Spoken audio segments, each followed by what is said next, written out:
This is the Bucks POSTCAST, your instant game reaction for the Milwaukee Bucks. Part of the Locked On Podcast Network, your team every day. After returning 5 weeks after missing to a strained calf, Giannis would make his return, but it would not matter as the Bucks lose their third straight game. This one a 108-81 loss to the Boston Celtics at home, and now fall to 26-34 on the season. Hello, everyone. Welcome into the Locked On Bucks postcast. I am your host. My name is Brandon Sneide, joined alongside the Wisconsin Badger legend himself, Mr. Brian Butch. Of course, we're going to get into this one. I know it's an ugly Bucks loss, another one, their third in a row, but we'll break it down. You'll join us. We'll get into the turning point. We'll get into the Locked On Bucks postcast player of the game. We'll get into some of your thoughts, your frustrations after this 27-point loss for the Milwaukee Bucks. Before we get into all of that, friendly reminder, wherever you guys get audio podcasts, Apple, Google, Spotify, Amazon, wherever you get them, you can now listen to the Locked On Bucks postcast. You get the Locked On Bucks daily show with Justin and Camille as well. And now you get me and Butchie on the Locked On Bucks postcast wherever you get audio podcasts. And we are also over on YouTube, where we are live right now breaking down the Bucks' 34th loss of the season. If you're over there on YouTube, or if you're not, make sure you hit that subscribe button. Make sure, yes, I know the Bucks lost again, but you still need to hit that thumbs up button for us and hit that notification bell. Get notified when we go live, and we are live right now. Butchie, 108-81. Some low minutes for AJ Green. We'll get into that a little bit. I want to gather your thoughts on that. No Kyle Kuzma tonight, maybe out of the rotation. Some no minutes for Kyle Kuzma. No minutes for Kyle Kuzma, but Butchie, Giannis did return. It did not matter. He scored 19 points. He was the leading scorer for the Bucks. Let's get into your reaction, your initial reaction after this 108-81 loss. Yeah, Giannis played. Why? That's my reaction. Why? What? Well, you're not going to keep him down, right? What do you mean you're not going to keep him down? Who's running the organization, Brandon? We know who's running the organization. I've had 3 texts that said, you know what? At least you keep it real, Butchie, when you talk about the Bucks. And I'm going to keep it real here yet again. Why is Giannis playing? I don't care who's running. Like, the fact that he stepped out on the floor and played 25 minutes in a back-to-back with no practice and none of this, when the team comes back-to-back, makes no sense whatsoever. Zero. Never. Should not happen. Does not need to happen. I saw it come across, and then I saw Milwaukee media say, this is great. Look at, woohoo, Giannis is back. And I'm thinking, you're dummies. You're dummies for wanting this. This is not a good thing. Not any part of it was good. So number one, he comes back. Maybe you win a couple of more games. It drops you in the lottery. That's okay, whatever. I can understand keeping him happy. But the biggest thing here is, why are you having him come back on a back-to-back when the guys have played? And now, like, that to me, as a player and as an organization, is unacceptable. To put your star player, his first game back, and you do that to him. You lose 108-81. You lose by 27 points. It's an embarrassment. And you throw him out there in that situation versus saying, Giannis, we understand. We're going to actually let you – I don't think you should play him. But you can come back and say, we're going to let you play. But we're going to play you on Wednesday. We're not going to play you in a back-to-back where our guys are going to, just not have what they need to have and put you in that environment. It's not okay. And that's my biggest thing, Brent. I'm going to go on a rant here, but keep going. I get the media side of it. I was in the radio side. I get it. I mean, being excited about this just shows me that you don't understand basketball. Being excited that Giannis is back shows me you don't understand the game, because you're setting him up for failure like tonight. Did you see his facial expressions at the end of the game? Did you see how bad and frustrated he looked?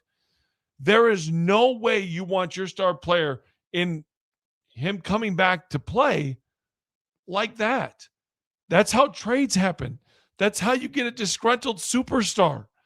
Set him up for success, there was a stretch there, and we'll talk about this turning point of the game because the Bucks got it to 14. And there was a stretch there that I'm like, if they can get it to 8, maybe they find a way to win. But then it just got blown away. And then the other embarrassing part of this to me is you play a back-to-back in Chicago, Boston comes in at 2 a.m. and they out-hustle you. They just play harder. Like that to me is unacceptable. But that's been the DNA of this Milwaukee Bucks teams for a while. The Bucks lose their 3rd straight game, a 108-81 loss to the Boston Celtics. It is worth noting too, Butchie. Like people will say, well, yeah, the Bucks played in Chicago yesterday. You also got embarrassed in Chicago. You got embarrassed before that Chicago game at home against the New York Knicks. All 3 of their games, not only have they been losses, Butchie, but they've been by a massive amount of points. And tonight at being 27 is just the latest edition of that. Were you surprised by the rotations tonight? Or did anything catch your eye? We mentioned a little bit of AJ Green getting the start, but only played 18 minutes. Miles Turner only playing 19 minutes. And Ryan Rollins coming off the bench, noteworthy, and no Kyle Kuzma. Did any of that catch your attention tonight for the Bucks? It all catches my attention, but you tell me what Doc is doing because I got no clue. Like, I got no clue. We both. I mean, we agree. I don't know. They don't know. They don't know. Here's the frustrating thing as a player. And you're starting to see it here a little bit. When you don't know what your role is, you're setting your guys up for failure. Like Miles Turner is a better player than 19 minutes. I know, man. I know. 4 rebounds. I don't get it. Miles Turner had 5, 4, and 3. Miles Turner is a better player than that. Bottom line, like we all can agree with that, right? Yeah. Like I think that's fair to say. We all know he's better than that. Yeah. Your job as a coach is to put your players in the right positions. And I understand there's times where you're trying to push buttons, you're trying to motivate guys, to me, I think that's what Doc was probably doing is like, okay, I'm going to try to motivate these guys after an embarrassment last night. Well, there was no motivation because I don't know if these guys respect Doc anymore. I think, or if they're not hearing anything. Well, then that's hearing and respect. Yeah, I hear you. Right, yeah. Like I hear you. They don't hear him, but I just think that's done. And I want to I'm tough on the Bucks because one, I understand the game a little bit, but I'm tough on it because you have a superstar, and these next couple of months, you have to make sure he is in the right headspace to stay a Milwaukee Buck. And it is crucial to be able to make sure that he, like I said, is in the correct headspace. I looked at the end of the game. I saw his composure, and I said, that is a dude that's going to be asking out of this city. And you're talking about Giannis. I'm talking about Giannis. Yeah. Like, you're not playing for a 10 seed. Like, I mean, come on. This team was never talented enough to play. Like, and I saw that out there that people said, well, you look at Boston, they weren't talented enough. No, but the roster was put together better. Like, you've got some guys out there. They're coached well. They're coached well. No question. But the standard is there. Like this, we're not dropping below this no matter who goes in. It's funny because John Tonje gets traded there. And I'm like, that is a great fit for a young player that wants to develop, that's going to get an opportunity. Then you look at the roster. Ron Harper, you look at Sam Hauser, Hugo Gonzalez, Baylor Shireman. Like all these guys I'm going to be honest, were fringe NBA players. They land with the Boston Celtics and they become rotational players. They become guys that you can plug in a game like tonight and win by 27. And that's a culture and that's the DNA of what Boston is. And that's not what the DNA of Milwaukee is. And I think that's the frustrating part because you have to develop your young guys. Like you have to figure this out. And that to me, we'll get to turning point of this game because there is one of it. But shocking, who was on the floor during the turning point that I thought was actually going to go the right way? Pete Nance. Like you have, and again, if you've seen us enough talk about it, I talk way too much about Pete Nance. Rightfully so, though. But he's an energy guy. He comes in, moves, does the right things. Young player that maybe you can build around. To me, I also the other side of this, and I know I'm rambling because there's so many things out there today. Cam Thomas, 11 minutes. I don't get it, man. We all agree. Everybody in the live chat, you and I, we all know where the issue comes from. It's obvious. And is Gary Harris going to play, or is he not? Now is he back? Like now he's apparently part of the rotation. Now he's part of the rotation. Now everything is thrown. Now Ousmane Dieng, which I'm not against, but that's obviously a Giannis thing because they talked about the chemistry they were building when he was doing his rehab in the 3-on-3s and the 4-on-4s, and he was running a lot with Ousmane Dieng. So now he's in to the starting rotation. So now this was the concern, Butchie. This was the concern with Bucks fans. Yeah. And most people would say, well, he's the best player in the world, or at least one of them. You should automatically be better when Giannis comes back. And it just doesn't work like that. And tonight's an example. You lose by 27 points, Butchie. And when the Bucks had an early lead, they started out on a 7-0 run in this game. And Giannis was a big factor in that. Ousmane Dieng also another big factor in that. After Boston responded by a 10-0 run, they never looked back from that moment. And so it isn't as simple as just subbing in a guy like Giannis. Now, it obviously is more of a difficult task when you're playing the Boston Celtics, who are playing some of the best basketball in the entire association and running away with the 2 seed as it sits right now. But this was the issue, Bushy, is that when you get Giannis back, other things are going to have to change. Guys are going to have to learn who's who, where do I go? That was already an issue. Before we even started the whole when Giannis comes back, then it was already an issue on what Miles Turner's role was. What is Ryan Rollins' role? What is Kevin Porter Jr.'s role? And AJ Green, and we're still trying to figure that out. Now it's another wrench in the calculation for this Milwaukee Bucks team as they lose 108-81.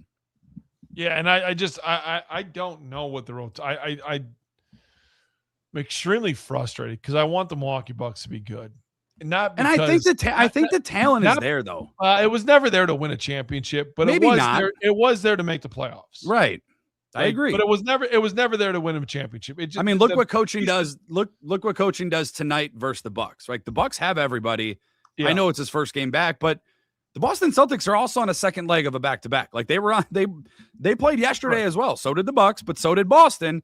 Boston doesn't have Jaylen Brown. Boston didn't have, obviously, Jason Tatum, who's returning potentially, latest rumor is maybe later this week from that torn Achilles a year ago.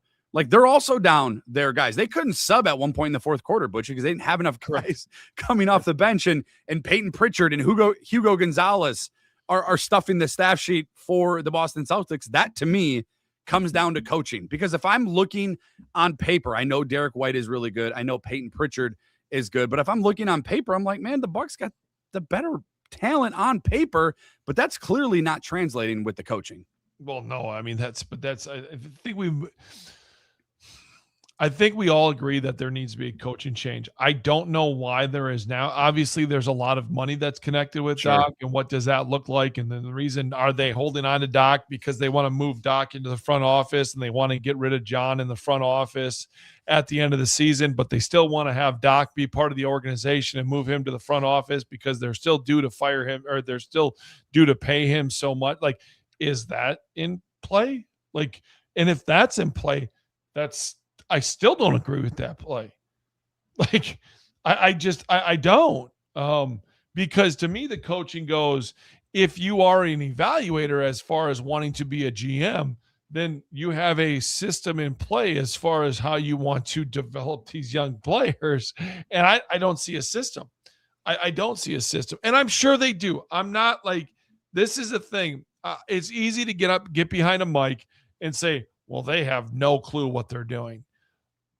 It's easy, right? Like, they go into a game and say, we're going to really try to get this lineup together, and we're going to, pull back Ryan Rollins' numbers, and we're going to do, like, they have a plan when they go into a game. They all have these notebooks that they've got, right? Like, and they're all going to sit there and they're all going to write on them, and they're all going to have their vision of what they're going to try to accomplish. I personally don't agree with their vision, because I don't know what the vision is. And maybe that's, as I've watched all these games, like, it should be a little bit clearer what you're trying to achieve, I think. The Bucks lose their third game in a row, a 108-81 loss to the Boston Celtics, now 26-34 on the season. Giannis did return. The Bucks got off to a good start, but when did this one turn against the Bucks? We'll get into our turning point in the Bucks loss, as well as the Locked On Bucks postcast player of the game coming up right after this on the Locked On Bucks postcast.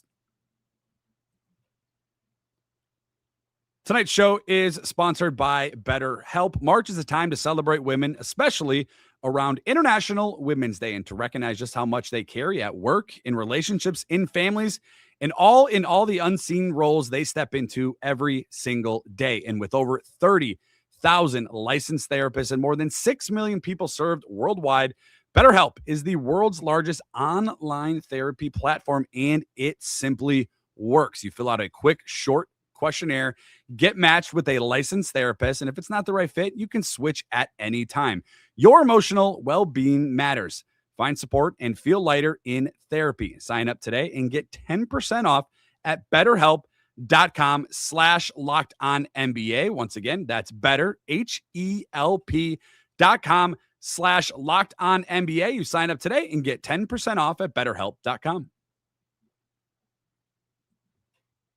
Tonight's show is also brought to you by FanDuel. College basketball is nonstop. Big games, tight spreads, momentum swings every single night, from early tip-offs to those late night West Coast shootouts. There's always action on the board. And right now, FanDuel is giving you a way to turn that energy into an even bigger potential win with a college basketball parlay profit boost. You can mix spreads, totals, and player props to match how you see the slate playing out. Then you can apply the profit boost and instantly bump up the potential payout. Go safe, go bold, ride with the team you've been following all season. It's your parlay, your style, now with just more upside behind it. Head to FanDuel.com to get started. That's FanDuel.com to get started. FanDuel, play your game.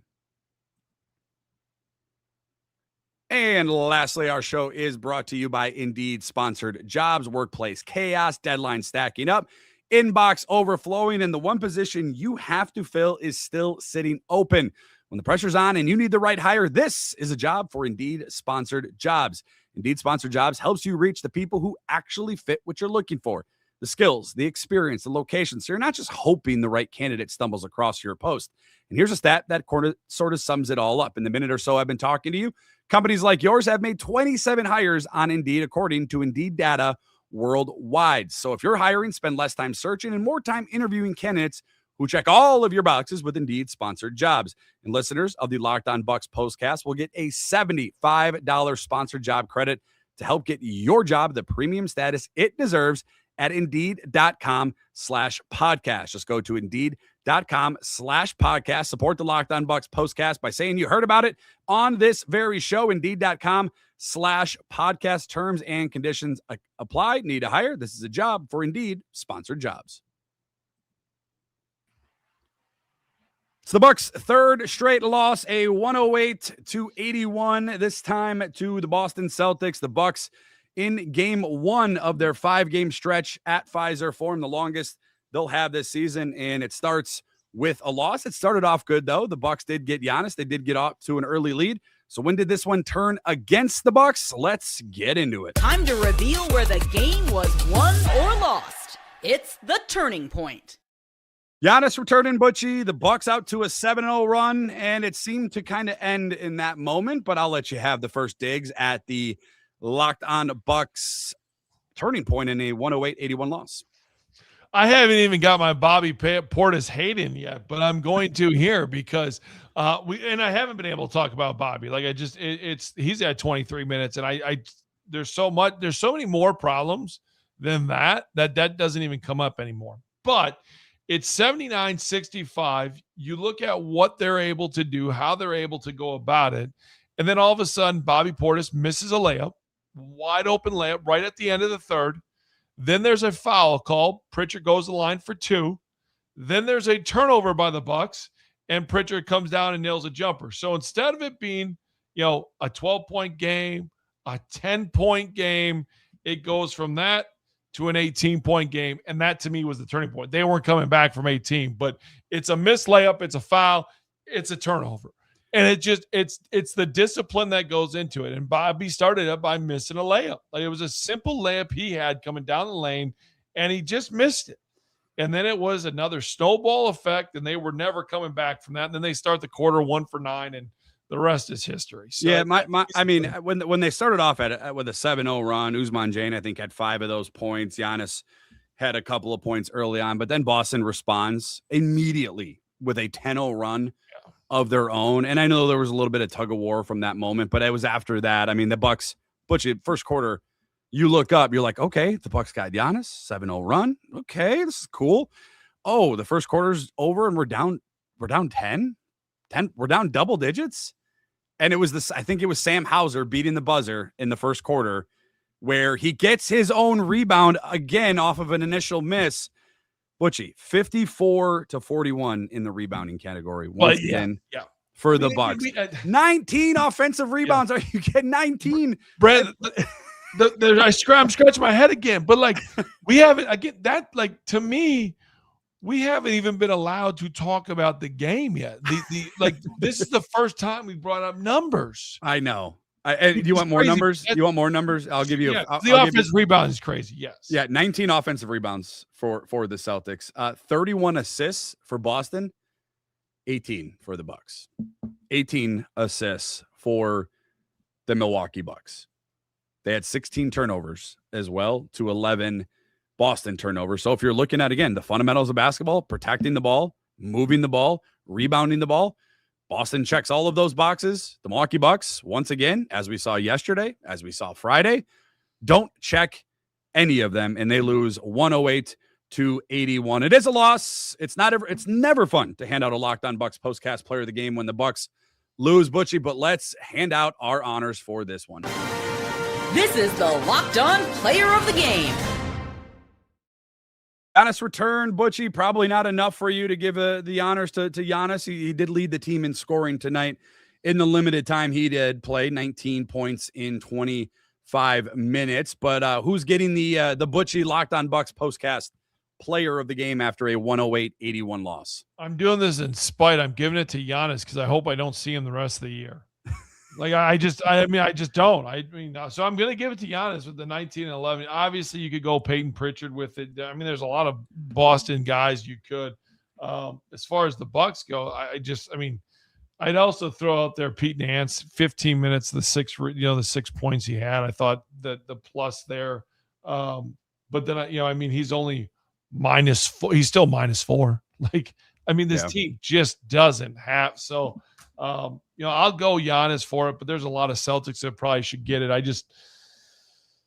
If you didn't watch the game and you're just that's an extremely ugly looking box score for the Milwaukee Bucks. I mean, it is hideous for the Milwaukee Bucks, and there was a good moment, and you're part of the Pete Nance movement. The Bucks had 14 bench points in that third quarter. The Bucks had a little bit of some energy in that third quarter coming out after that second half surge where they had a 13-5 run.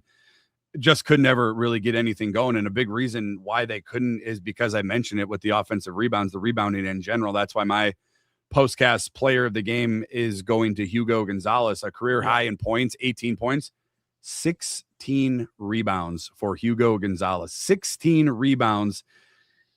Again, a 6'6", I don't know. Obviously it's an issue. It's been an issue for the Bucks all season long, but 16 rebounds, controlling the boards is obviously a big factor in the Bucks losses as of late, really all season long, but 18 and 16 is going to get my honors as he falls as another Buck killer. Hopefully not long term, but tonight he certainly was, as the Bucks lose 108-81. We'll see if they can get back on track Wednesday. That's when we'll have us back a later Milwaukee time tip-off. So it's an 8:30 Central Standard Time tip-off. So we'll be back with you Wednesday evening, see if the Bucks can break this 3-game losing streak. But that'll do it for tonight's program. Our thanks to each and every one of you. Thank you guys for tuning in. Thank you for making Locked On Bucks part of your day each and every single day. Just a quick friendly reminder, wherever you guys get audio podcasts, you can get the Locked On Bucks postcast as well. Apple, Google, Spotify, Amazon, wherever you get them, you can find the Locked On Bucks postcast and over on YouTube. Again, free and available over on YouTube. Hit that subscribe button, hit that thumbs up on our videos, and make sure you hit the notification bell. Get notified when we go live, and we will go live once again on Wednesday to see if the Bucks can break this 3-game winning streak. It's not fun right now. We appreciate each and every one of you, though, for tuning in. And as always, win or lose, make sure you stay locked on Bucks.